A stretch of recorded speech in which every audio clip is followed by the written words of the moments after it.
নমো কৃষ্ণ শংকৰ গুৰু হৰি নাম ৰাম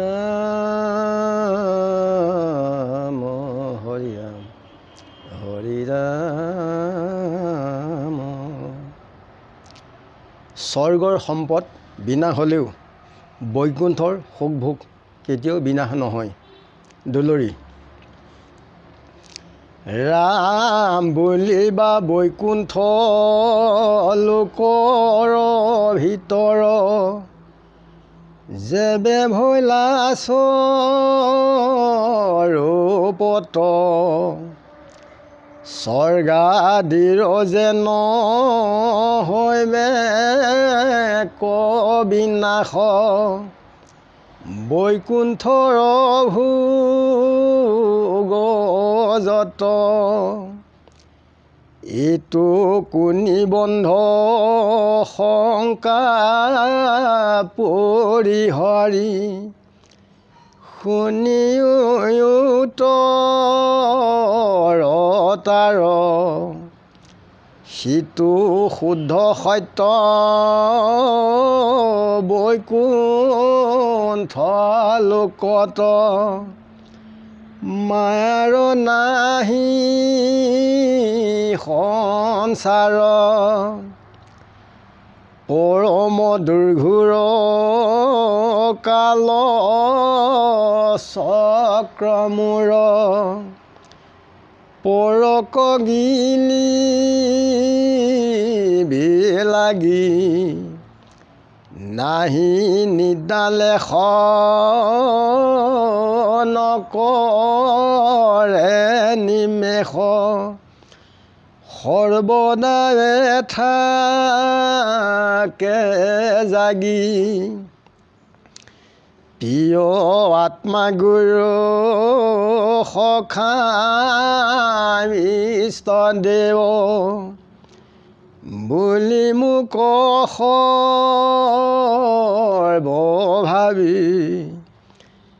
ভজে যিটো তাক সিটো কালেৰা আৰ, আখিও মেলি নচাৱে, এতেকে বৈকুণ্ঠ লোকত যতেক, ভকত আছে আমাৰ, জানি কদাচিত নহি ভোগেহীন, কহিলো সাৰে সাৰ, কহিলো যত পকৰণ অৰ্থ, বিচাৰি কৰা নিৰ্ণয়, প্ৰথমে কামনা কৰি যিটো আহি, ভকতি তপৰ্বতয়,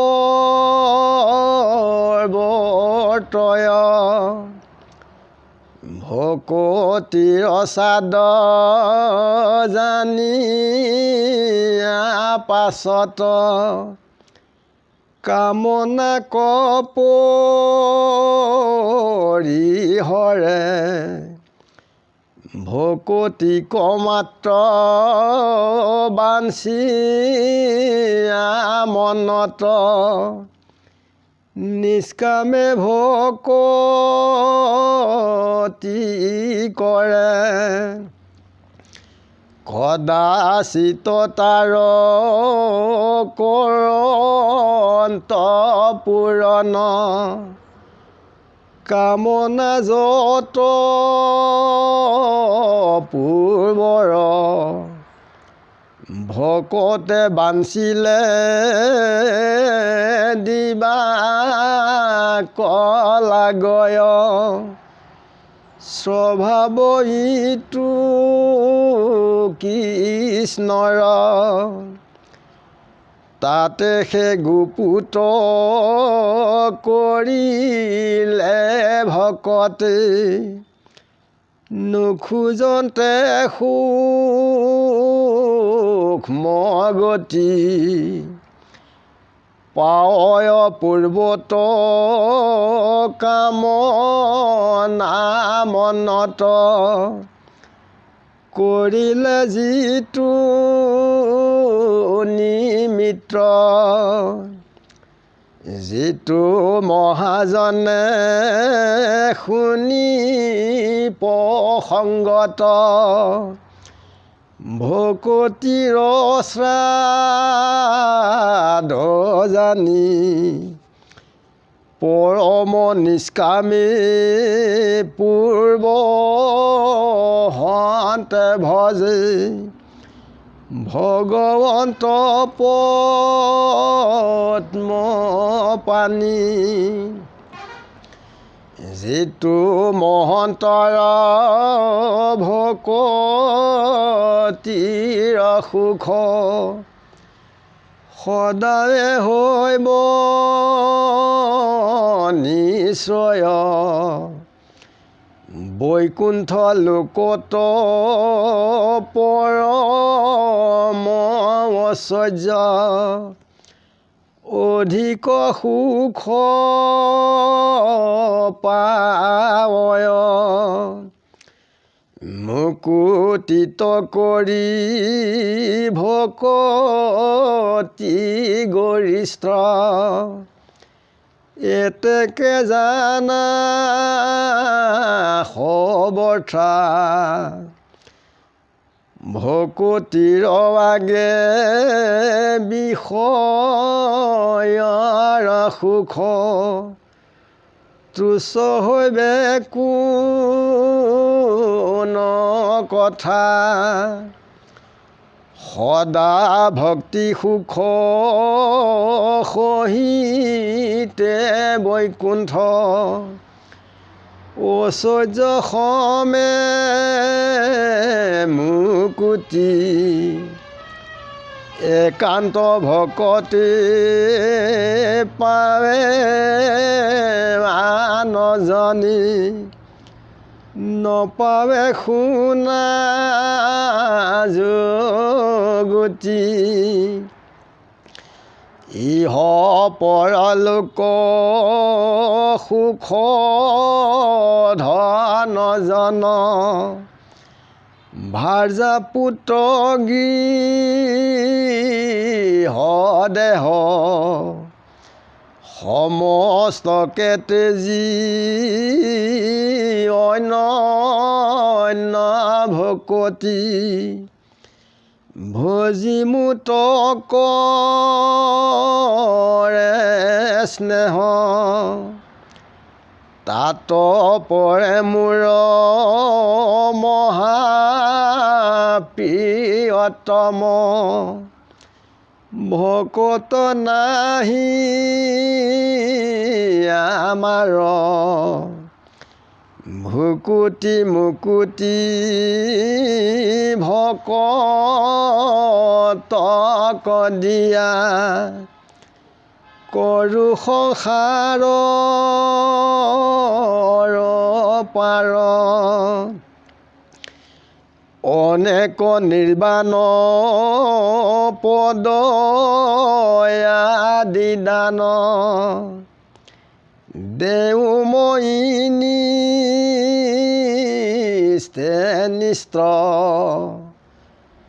মুমুখু ভকত জনত কৰিয়া কেৱলে ভক্ত গৰিষ্ঠ এন সবে জানি ভজি কৃষ্ণক তেজিয়ে সমস্তে কাম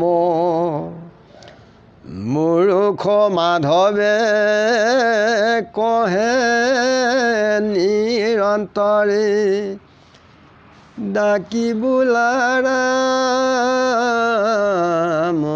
হৰি ৰাম কৃষ্ণ শংকৰ গুৰু হৰি ৰাম।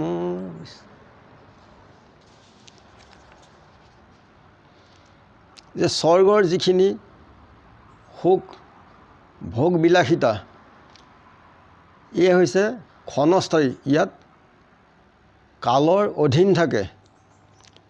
বৈকুণ্ঠত কোনো কালৰ অধীন নাথাকে, তাত সুখ ভোগ কৃষ্ণৰ কৃপাত সৰ্বখানে তাত পায়।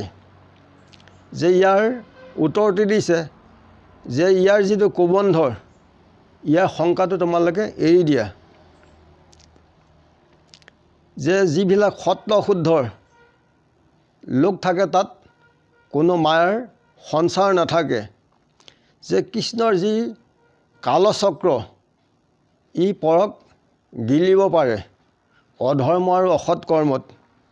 যে সেই কালচক্ৰৰ কোনো দিন ৰাতি কোনো নিদ্ৰা অকণো নিমেষো নাথাকে, সৰ্বক্ষণে জাগি থাকে।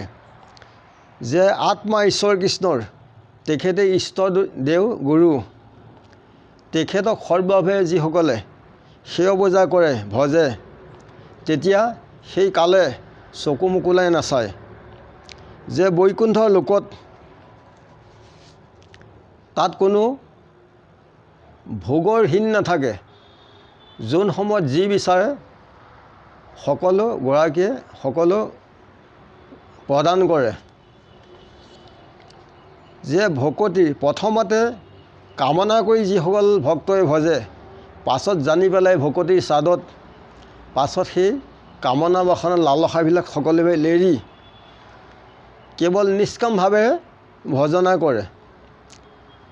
কৰিলেও পূৰ্বৰ যিবিলাক মনৰ ভাৱনা থাকে সেই কামনাবিলাক গৰাকীয়ে পূৰণ কৰায়। যে ভকতে বাঞ্ছিলে কৃষ্ণই অৱশ্যে তেখেতসকলক দিয়ে, কেতিয়াও বিমোহ নকৰে। সেইকাৰণে একাগ্ৰচিত্তে তেখেতক অৰ্চন বন্দন সেৱা পূজা কৰিলে সকলো জীৱ জগতৰ বৰ্তমান পৰজন্মৰ কাৰণে বহু কুশল মংগল হয়। যে যিজন মহাজনে কৃষ্ণৰ নাম যি কীৰ্তন ভকতিৰ স্বাদ জানি পেলাই নিষ্কামভাৱে ভগৱন্তক সৰ্বক্ষণে ভজে। যে বৈকুণ্ঠৰ যিবিলাক ঐশ্বৰ্য আছে, এই ঐশ্বৰ্যবিলাককো একান্ত ভকতে কেতিয়াও আকাংক্ষা নকৰে। ভক্তিৰ সুখতেই সদায় ৰতি থাকে। একান্ত ভক্তসকলে যে যিবিলাক বিষয় বাসনাৰ এইবিলাক তেওঁলোকৰ এইবিলাক মনলৈ কেতিয়াও নাহে আৰু চিন্তাও নকৰে। এইবিলাক যে পুত্ৰ কইনা এইবিলাক মনত তেওঁলোকে নাভাবে। যে অন্যান্য ভক্তিৰে কেৱল ঈশ্বৰ কৃষ্ণক চেনেহ শ্ৰদ্ধাৰে ভক্তিৰে ভজে, তেখেতেই প্ৰিয়তম আত্মা। যে তেখেতেই ভকতক ভকুতি মুকুতি সকলো দান দি এই সংসাৰ সাগৰৰ পৰা তেখেতে উদ্ধাৰ কৰে। যে আমি জানি ঈশ্বৰ কৃষ্ণক আন বিষয় বাসনা এৰি তেখেতক সৰ্বক্ষণে আমি ভজিব লাগে, তেতিয়া বৰ্তমান পৰজন্মৰ কাৰণে জীৱৰ মুক্তি সাধন হয় আৰু গৰাকীয়েও কৃপা কৰে।